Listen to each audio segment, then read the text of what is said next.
Chers amis, bonsoir. Allez, une dernière vidéo. La journée a été très riche en vidéos aujourd'hui. Comme vous le savez, mon but, c'est de vous faire prendre conscience des événements de la vie et surtout de trouver des liens de génie, qu'on appelle, des liens entre des événements dans ce monde qui sont apparemment pas logiques. Et le génie consiste à trouver des liens logiques. Un exemple, le génie d'Einstein.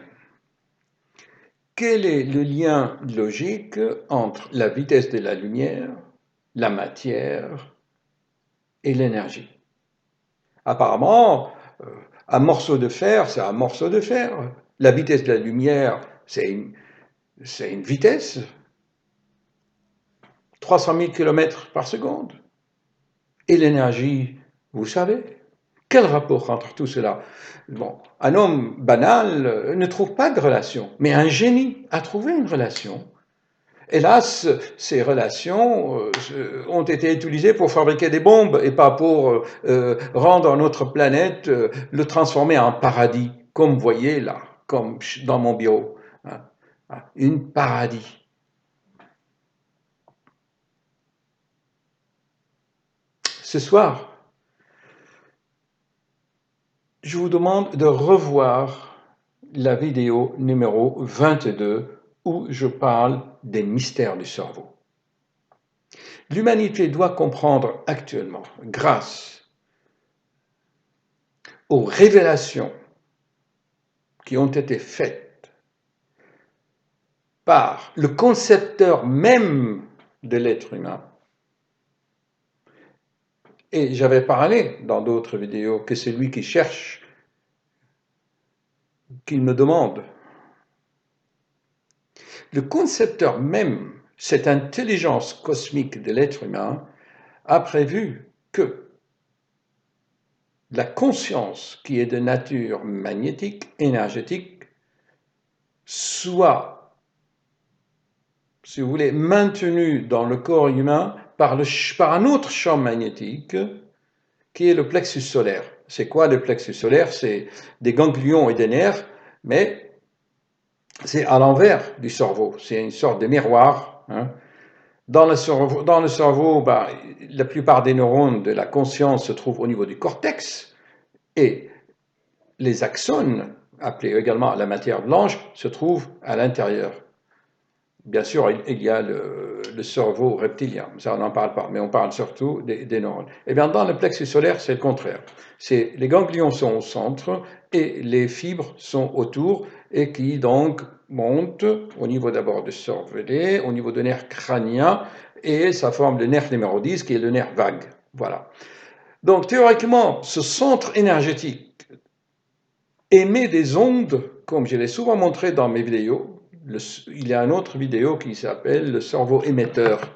Si vous regardez sur ma chaîne, eh bien, vous la trouvez, le cerveau émetteur. Eh bien, théoriquement, le cerveau humain, c'est une masse de graisse. OK. Et cette masse, elle est alimentée par des ondes, par un flux énergétique qui part du plexus solaire, de ce noyau, pour alimenter le cerveau et le maintenir à un état, si vous voulez, pour le vivifier. Ce champ est indispensable. Sinon, le cerveau va s'emballer, il va passer un pilotage automatique, il va consommer beaucoup d'énergie et il va devenir donc vulnérable. Il va attraper des maladies parce qu'il n'est plus vitalisé. Donc, l'actualité aujourd'hui, nous sommes février 2016. Il dit qu'au Brésil et un peu partout, maintenant même il y a des moustiques qui arrivent en Europe, portent un petit virus qui s'appelle Zika, qui va attaquer le cerveau. Et ça va donner des enfants microcéphales, un petit cerveau. Ce cerveau ne peut plus se défendre. Donc, la fierté de l'être humain actuel qui est l'intellect, appelé dans les évangiles le serpent, et Jésus-Christ a écrasé le serpent. C'est ça le serpent, c'est la ruse de l'intellect, et qui s'exprime par la parole. Et l'être humain n'a plus de parole, n'est-ce pas? Il n'est plus digne de conserver sa parole ou de tenir sa parole. Voilà donc des commentaires intelligents sur les actualités d'aujourd'hui, sur le virus Zika et les autres maladies, pourquoi il attrape le cerveau. Rappelons aussi que le système immunitaire fait partie aussi de cette intelligence et qu'il est atteint depuis quelques dizaines d'années par le sida. N'oublions pas que ce que je dis, ce n'est pas de la philosophie, ce n'est pas de la théorie, mais je crée des liens logiques entre des événements apparemment non logiques. Tenez, prenez un exemple sur la vitalisation de champs magnétiques pour la vie. Vous savez que les gynécologues font de l'insémination artificielle ou la fécondation artificielle. Savez-vous comment ils le font?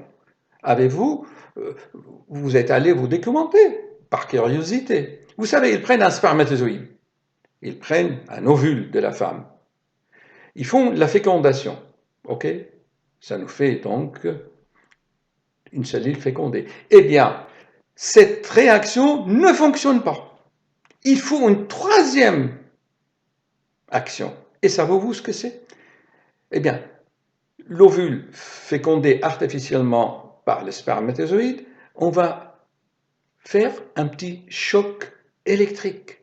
Ça veut dire on va envoyer un léger champ magnétique pour faire vibrer donc cet ovule qui vient d'être fécondé artificiellement, et après cela, donc l'embryon va se développer. Ok? Avez-vous compris ça? Tenez, un autre exemple. Ok, un autre exemple. Je suis cardiologue, je fais beaucoup de réanimation, j'ai travaillé avec le SAMU de Paris dans ma jeunesse, j'ai réanimé même des petits-enfants de 6 mois arrivés au service des urgences quand j'étais à Paris, là, les hôpitaux de Paris, Necker, Cochin, Boucicaut, la Salpêtrière, j'ai travaillé dans tout ça. Et un jour, on m'amène un petit enfant comme ça, docteur, le cœur de mon enfant s'est arrêté, faites quelque chose. Je l'examine, je dis, madame, votre enfant est mort, il a 6 mois, ah docteur, faites quelque chose. Mais qu'est-ce que nous on fait, les cardiologues réanimateurs, pour ressusciter un cœur? Qu'est-ce qu'on fait? Vous le savez bien. Vous avez un cœur, n'est-ce pas? Arrêtez. Qu'est-ce qu'on fait, à votre avis? On le choque, on fait un choc électrique. Et c'est quoi un choc électrique? C'est une décharge de condensateur qui crée un champ électromagnétique et la matière qui est inerte, elle revit. Voyez ces liens-là. Personne ne vous les a expliqués. Pour réanimer un cœur, il faut un choc électrique. Pour initier la vie embryonnaire lors de la fécondation artificielle, il faut un choc électrique, un mini-choc électrique. J'ai plein d'exemples à vous donner. Réfléchissez, s'il vous plaît. Et vous allez voir, selon les évangiles, c'est expliqué. Il dit, relisez, les vierges folles et les vierges sages. Les vierges sages, ce sont eux qui avaient la lampe dans laquelle ils ont gardé l'huile. Voyez-vous, un peu ésotérique le symbolisme. Eh bien, la lampe et l'huile, d'ailleurs, j'ai fait une vidéo où on voit une lampe d'Aladin. Voyez maintenant comment je vous ramène à mes vidéos pour les comprendre, pour faire les liens et devenir un peu plus conscient, développer votre conscience, je m'excuse, l'intelligence, comme on dit, chaque jour on dort avec plus intelligent que la veille. Voilà mon but. Et ainsi, le but final, c'est que on a confiance dans la vie, n'est-ce pas? Et on transforme notre planète en paradis fleuri de toutes les couleurs. Bonsoir, chers amis. Bonne nuit. Et bonne réflexion. Et bonne rêve. J'ai fait une vidéo sur le rêve. Au revoir. À bientôt.